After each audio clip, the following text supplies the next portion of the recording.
Good evening mga Inday. Sumon ato kinabuhi diri sa Middle East no, Asyaya ug ularon katabang.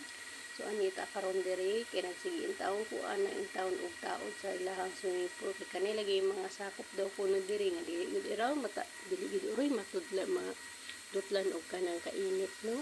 So gitaod ko nila swimming pool kagabi pa lang kay aron nakaligo na sila ikabunta kay ako ra pud nang butangan og tubig. So, ang init diri dahil lupit pa na ito inumin tubig, ang kainit sa tubig diri. Pero sila, wala lang sa ilaha.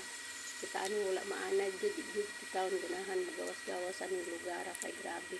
So, kada nagdali na po ana, kay ako rin isa ana, wala ko'y kauban. So, ako na lang hindi paspasan ang video, kay taas kayo ng video na ako, no? So, ako na lang din ang speed, kay aron yung itaon, kumahuman diri.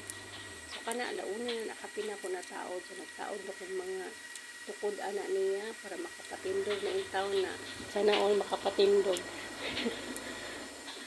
Para ako niya ako masindiri ay sumoto guys, didali-dali ko na siya og human kay dali ra na hinuon siya tauron yung katong niagi na akong gipagtao ra na permiro na abtan ko og 2 ka oras so kana wala ra di kay mga oras kapin so kana akong video na abot yun 17 minutes so ako lang yung didali-dali para mahumantan no.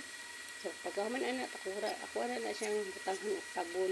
Kaya hindi daw ko mahilis ang ilalom anak. Pero, sa kainit diri day ambot lang. Kay plastic din na siya mahilis din na mabawaan ko pa na ugma sabon pag resulta.